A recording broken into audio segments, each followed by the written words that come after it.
Quel parfum! Ça sent bon, hein? Tu sais me dire ce que c'est? Exactement. Des sarcococcas. Eh oui, des sarcococcas. Alors ici, on a plusieurs espèces différentes. Les sarcococcas, c'est de la famille des Buxacées, c'est donc de la famille du buis. Eh oui, tout à fait. J'ai amené quelques espèces différentes. Il y a 50-60 espèces qui sont quasiment toutes originaires d'Asie, surtout de l'Himalaya, Inde, Chine, etc. On a le plus connu, le Sarcococca confusa, qui monte en général à plus de 2 mètres de haut. Dans les plus petits, on a des Sarcococca hookeriana.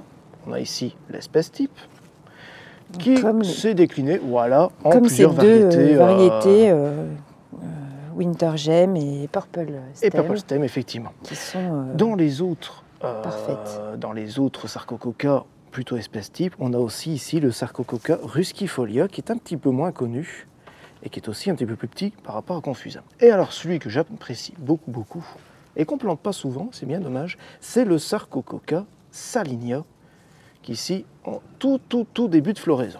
Il a un feuillage différent.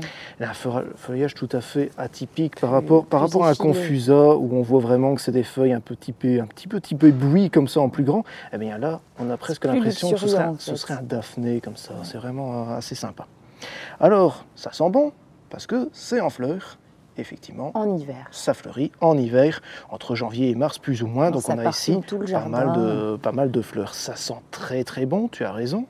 Alors ce sont des plantes qui sont monoïques, c'est-à-dire qu'une plante monoïque, c'est que la plante va porter des fleurs mâles et des fleurs femelles sur le même arbuste. Et donc on les voit ici, ça forme des sortes, on appelle ça des racèmes. Des racèmes, c'est des petites grappes, donc ça sent très bon. Mais surtout, ça peut par la suite faire une fructification en petites baies noires, ainsi qui va rester très longtemps sur l'arbuste. D'ailleurs, le nom Sarcococca provient du grec de sarco, chair, et coca, plutôt fruits, baies, etc. Donc c'est en rapport avec la drupe qui est assez charnue de ces arbustes. Qui attire les oiseaux.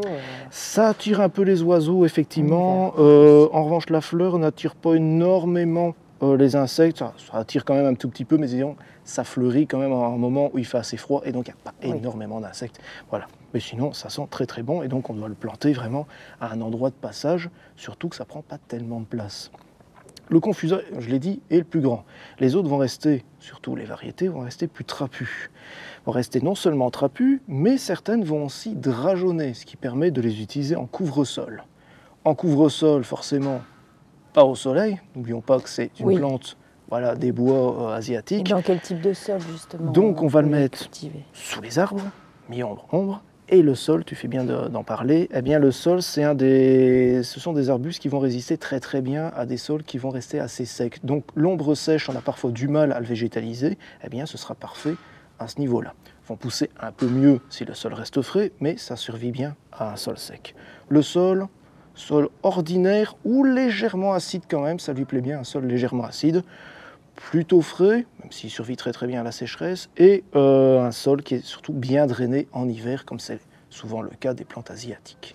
Mais ils se contentent très bien d'un manque d'attention, parce qu'en fait, ils ne sont pas très exigeants quand même. Alors c'est parfait pour moi, toi, je ne sais pas si c'est ton cas aussi, mais effectivement... J'ai tendance à les oublier. Voilà, les Sarcococca, c'est génial, si on les oublie complètement, ils vont se débrouiller tout seuls, on peut les cultiver dans un coin un peu abandonné du jardin, ça n'a pas besoin de taille. On peut couper vraiment s'il y a besoin de couper quelque chose, mais c'est vraiment pas problématique. On peut le laisser drageonner petit à petit, faire son couvre-sol, et on peut aussi le cultiver en pot. En pot.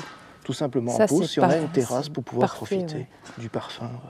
En hiver. En hiver, profiter du parfum et profiter aussi du feuillage, parce que le feuillage est persistant et va vraiment rester vert toute l'année, toute la saison, de janvier à décembre.